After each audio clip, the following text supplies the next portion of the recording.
assure désormais lui-même les fonctions de ministre de la Défense et des anciens combattants. Une décision stratégique qui intervient dans un contexte marqué par d'importants défis sécuritaires.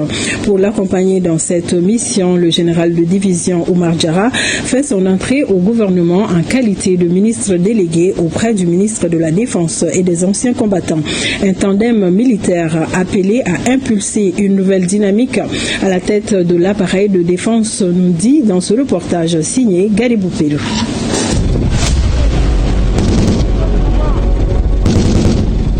À la tête de la transition, le président Goïta endosse la responsabilité du chef de guerre d'une nation en alerte. Général d'armée et président de la transition, il centralise désormais le commandement stratégique en acceptant également les fonctions de ministre de la Défense et des anciens combattants. Une centralisation du pouvoir qui traduit une volonté claire, frapper fort, agir vite et reprendre l'initiative dans un environnement sécuritaire implacable. Face à la complexité du théâtre sahélien, il ne combat pas seul. À ses côtés, le général de division Oumar Diarra apparaît comme un pilier solide.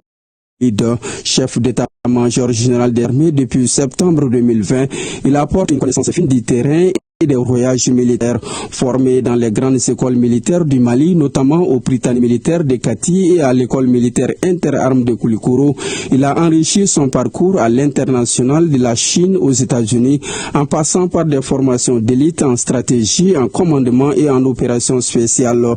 Officier d'infanterie aguerri, le général Diarra a multiplié les responsabilités tant sur le terrain qu'au sein des états-majors. Son passage au quartier général de la mission hybride des Nations Unies et de l'Union africaine au Darfour témoigne de son engagement dans les opérations internationales de maintien de la paix. Promu général de division en janvier 2022, il incarne une génération d'officiers façonnés par les défis contemporains du Sahel. Son parcours est jalonné de distinctions fascinantes, récompensant un engagement constant au service de la nation et de la sécurité régionale. Au-delà du militaire, le général Diarra est aussi un penseur stratégique. Ses travaux académiques sur l'insécurité au Sahel et la coopération régionale, publiés dans de grandes institutions militaires américaines, traduisant une réflexion approfondie sur les enjeux sécuritaires qui traversent l'Afrique.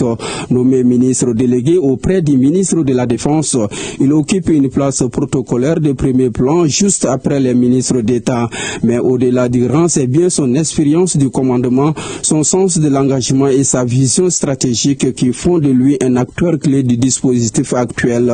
Ensemble, le président Goïta et le général Diarra portent l'ambition d'une armée renforcée, moderne et résolument tournée vers la défense nationale.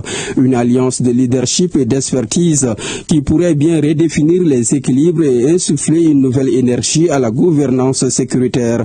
Une gouvernance qui va certainement combler les vides laissés par le général Camara.